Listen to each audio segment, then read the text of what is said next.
palabra educación en el fondo quiere decir sacar de dentro, ¿eh? Es decir, no somos cubos vacíos que hay que llenar, sino fuegos que hay que encender.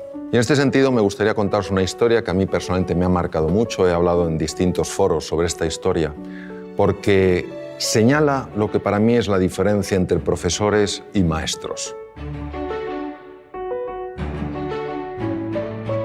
En 1951, en la ciudad de Detroit, nace un joven, un chico de color, que pronto nota lo que es la pérdida, porque siendo jovencito el padre se va y se queda la madre, una mujer que no tenía estudios, una mujer que se había dedicado a cuidar de sus hijos, y se ve con esta situación, con la situación de que tiene que sacar adelante una familia. Se dedica a limpiar apartamentos, a limpiar hospitales, etcétera, etcétera. Y claro, cuando uno ha vivido en la ciudad de Detroit, como he vivido yo trabajé en un hospital que se llama Henry Ford, en neurocirugía. Cuando uno ha vivido en la ciudad de Detroit, pues se da cuenta que Detroit es una ciudad apasionante, pero en ciertas épocas de la historia ha sido una ciudad bastante complicada. En los años 50 verdaderamente había un apartheid, una especie de apartheid, es decir, las personas de color se tenían que sentar en sitios distintos que las personas blancas, tenían que ir a baños diferentes, etcétera, etcétera. Y claro, este chico era un chico de color, era un chico pobre y que pronto pues, fue destacando no por su talento, sino por lo que consideraban que era su estupidez. Tampoco por su serenidad, sino más bien por su tendencia, su temperamento violento. Cualquiera que hubiera tenido, digamos, una bola de cristal habría imaginado que este chico habría acabado sin duda en un penal en los Estados Unidos, si no muerto en un combate entre bandas enfrentadas. Pasaba sus ratos, se olvidaba de su triste condición viendo programas de televisión, hasta que un día su madre decidió que iban a ver menos televisión y se iban a dedicar más a leer libros.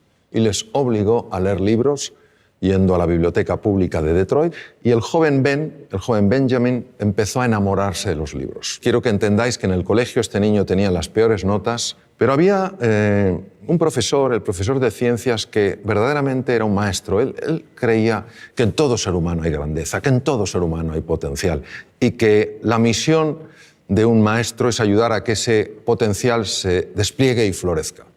Un día el maestro aparece con una piedra muy rara, la levanta delante de la clase y pregunta: ¿qué es esto?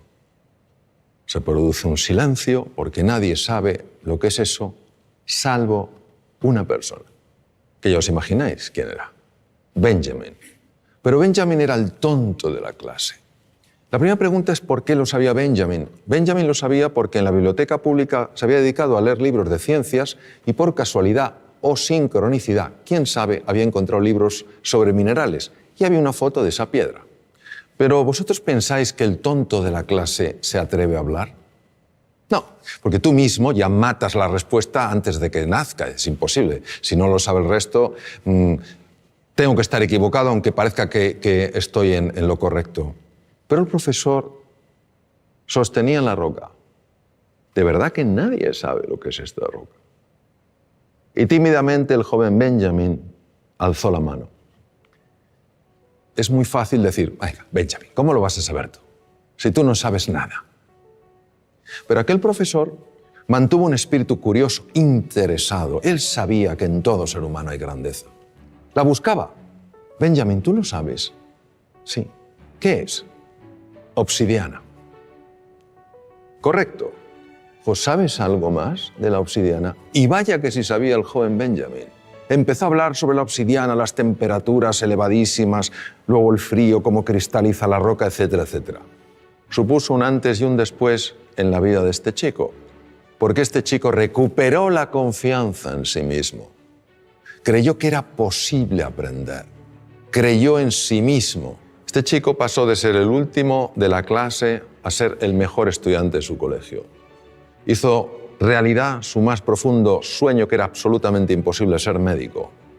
Se convirtió en el mejor neurocirujano infantil de la historia, profesor Ben Carson. Ben Carson en 1987 hizo una operación de separar a dos gemelos siameses unidos a nivel craneoencefálico. Todas las cirugías que se habían hecho hasta aquel momento para separar lo que se llama un cráneo pago, esta malformación craneoencefálica, todas Los niños habían muerto en la mesa de quirófano. En esta operación, en 1987, intervinieron 70 profesionales de la medicina y duró 22 horas.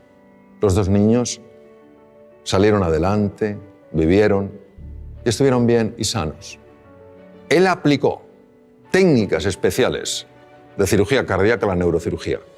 A nadie se le habían ocurrido. En todo ser humano hay potencial, en todo ser humano hay grandeza y tenemos, entiendo, que tener esta disposición a crear espacios de oportunidad para que esas personas puedan mostrar lo que en realidad siempre han tenido y siempre tendrán, pero que no todo el mundo mostrará si no ve ese espacio de oportunidad.